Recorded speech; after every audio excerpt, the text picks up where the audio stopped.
My friend Abstract and I went to university, and normally at least once a month we would go see a movie together. And we still largely do that. We both live in Toronto. We hang out Fridays. Often we go see a movie. And I remember one day we were going to see Iron Man 2. And Iron Man 2 was one of the most painful experiences I've ever had during a movie. And I looked over and he was about to kill himself.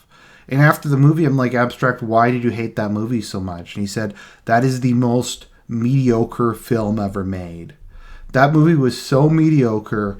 Every scene was just completely flat. I couldn't feel anything. I couldn't feel hatred. I couldn't feel humor. It was just the most mediocre thing. It was like a group of people had just pumped a bunch of stuff into a computer and said, how are we going to make the most money? How are we going to make a product?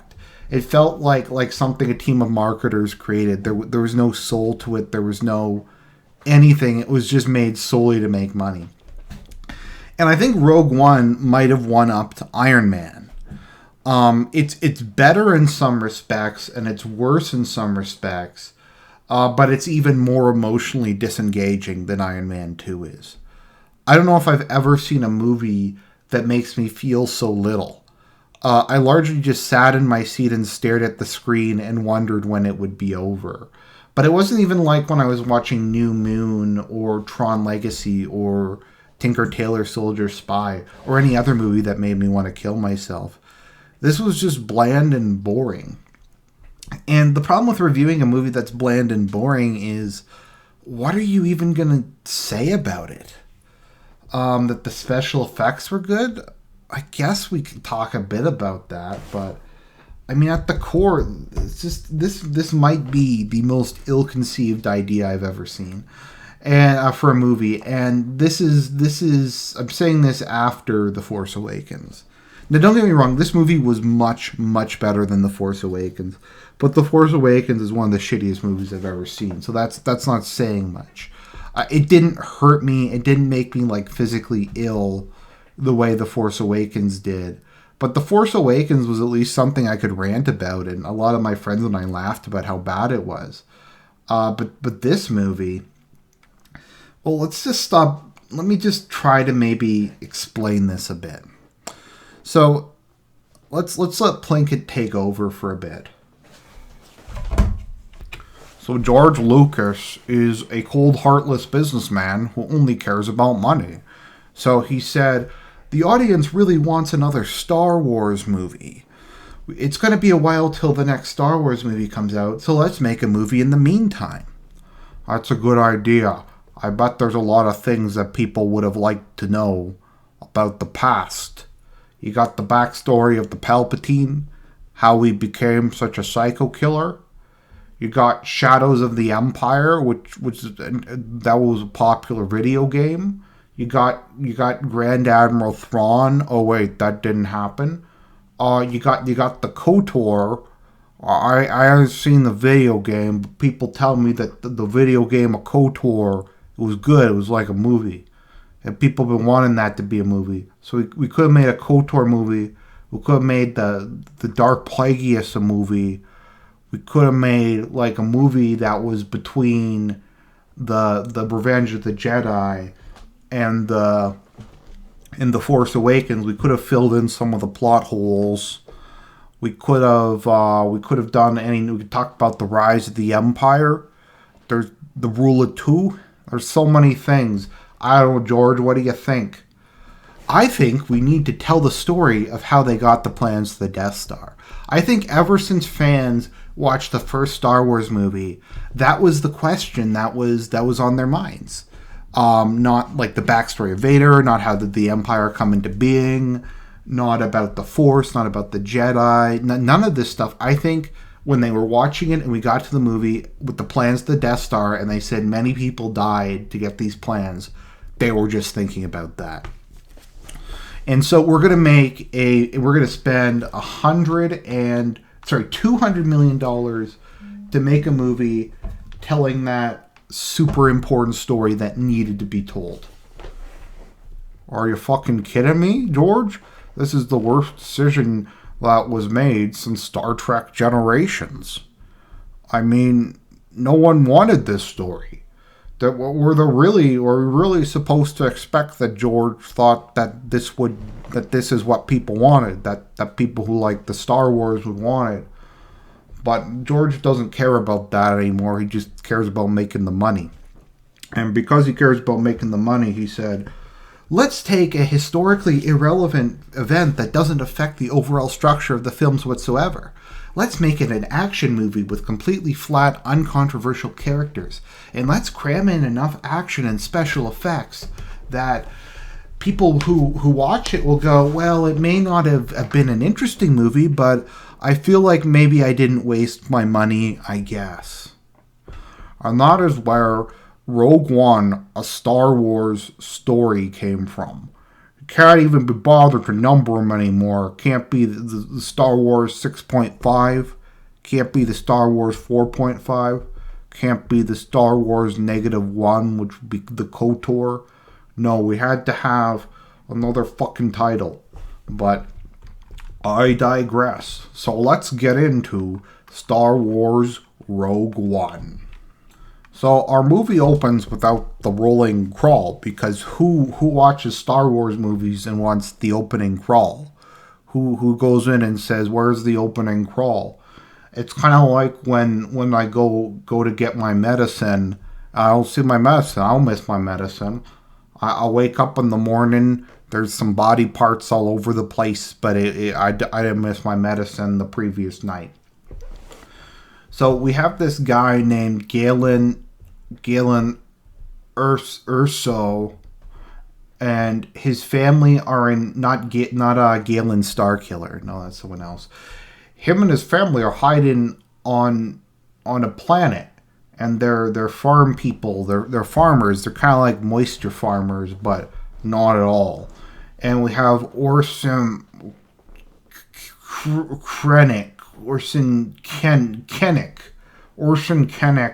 Director of Advanced Weapons Research for the Imperial Military. And he wants, it's kind of like that scene in Star Trek Generations where Kirk's chopping the wood. And he's chopping the wood, and Picard comes in and says, "I need your help to punch Sauron in the face." And he goes and he says, "I need your help, Galen. I need your help to finish building my giant Death Star. So you need to finish it." And Galen's like, "No, I don't want to build your laser cannon." And Orson Krennic goes, "You don't got a choice." And then his wife attacks the guy for some reason, and she gets shot. And his daughter, who kind of looks like Rey, runs away and hides. I don't think it was Rey. I think Rey was born later. But I don't know. I was born in 1860, and people say I only look 70, so I don't know. So Galen gets taken away by the Imperial guys, by this guy who we never heard of. So 15 years later, they're at like a base, I think, and there's, for some reason, Forrest Whitaker's in a Star Wars movie. I don't know why Forrest Whitaker's in a Star Wars movie. They're not going to appeal to the urban demographic. Remember when they tried with the Samuel Jackson? Yeah, that didn't really work out very well. If I recall back from my review of Star Wars Attack of the Clones, or Bleach, as I like to call it.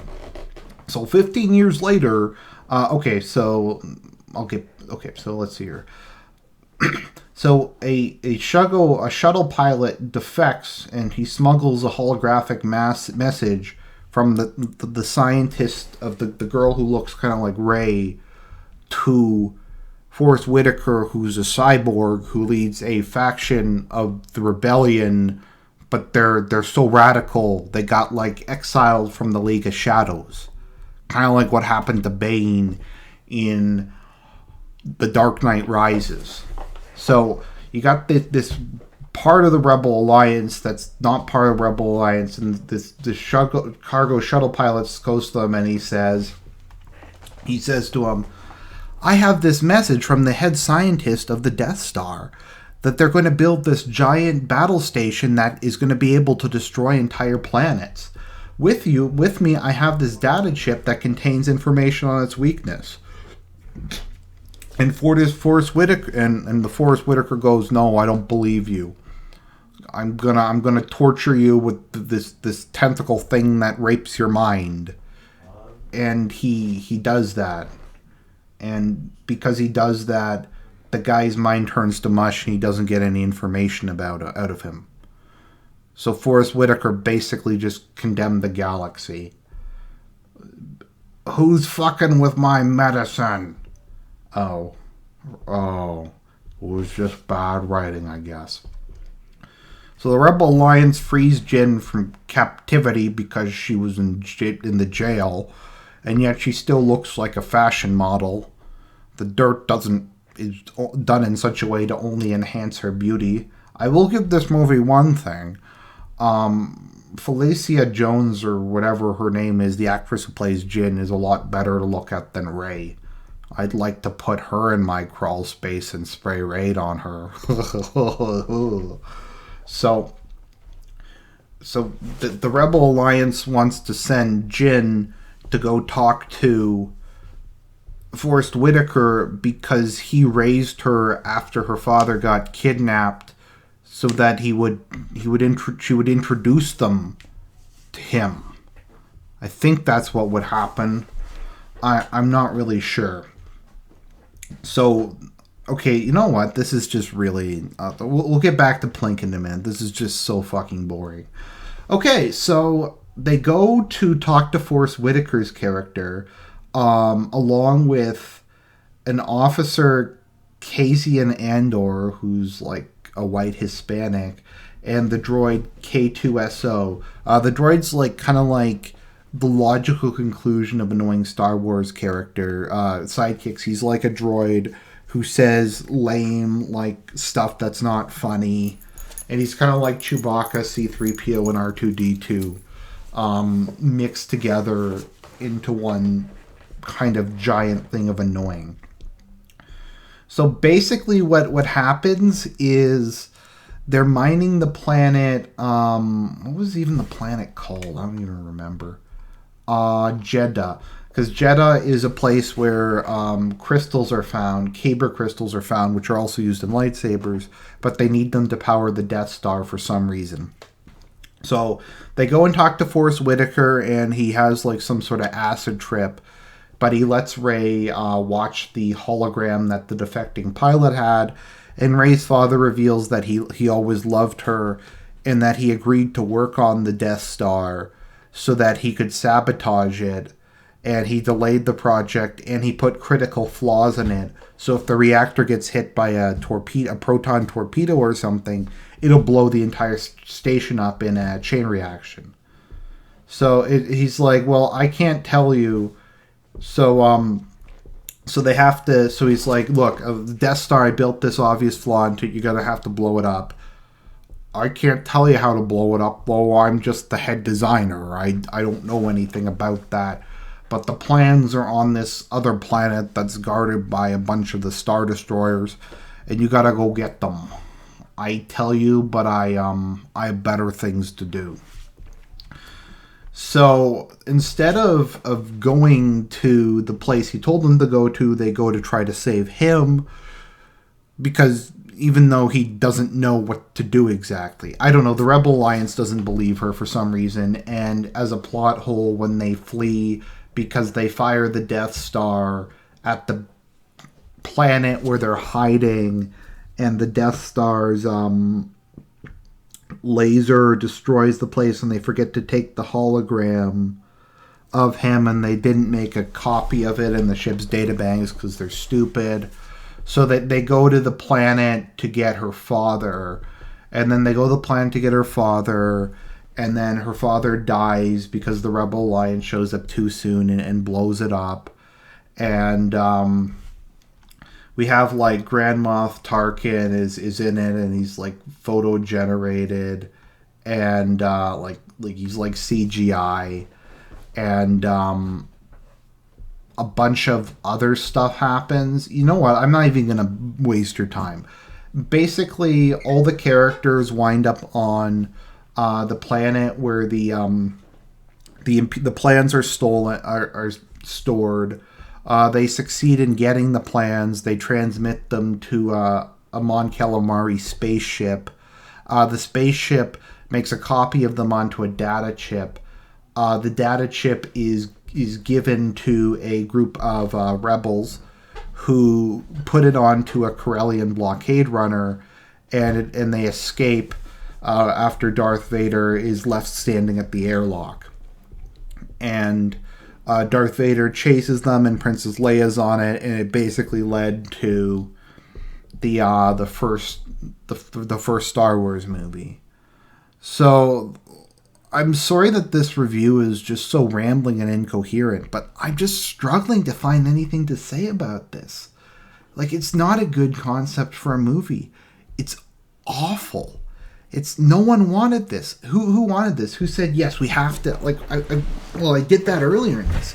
Other than to say this is an ill-conceived waste of money and an insult to any of us who like any of the extended universe, or even would have settled for an original film that covered something interesting. Tell us about the First Order. Tell us about Palpatine. Maybe do something about the early Empire. But no, it didn't do any of that. To a certain extent, I was even kind of disappointed that that there wasn't more SJW stuff in this movie. If this movie had been like a dumpster fire of like social justice warrior stuff, I could have done a review. It would have been more interesting. But no, it's just literally the most produced, the most just bland, boring, lame attempt to make money I've ever seen. That's not to say the movie's bad, though. If it was bad, it would have been more interesting. But it's just pointless. And at the end, every character in it dies. So who cares? Like, it's completely... It added absolutely nothing to the series. And the whole thing is just... Basically, it's really bad fan service. Combined with... it's bad fan service combined with lazy writing, combined with bad acting, combined with just a bunch of stuff. This movie was a product. It wasn't a movie. I can't even really make fun of it properly because it's just too boring and it's too uninteresting. But anyways, I apologize for the poor quality review. So Mr. Plinkett, what do you think about it? I think that they asked the Han Solo to be in it, and he said no because the script sucked, and this movie sucked. This movie is a solid 6.5 out of 10. If it had been a bad movie, it would have been better. Had been a good movie, it would have been better. But it's just mediocre. It's just not good or bad.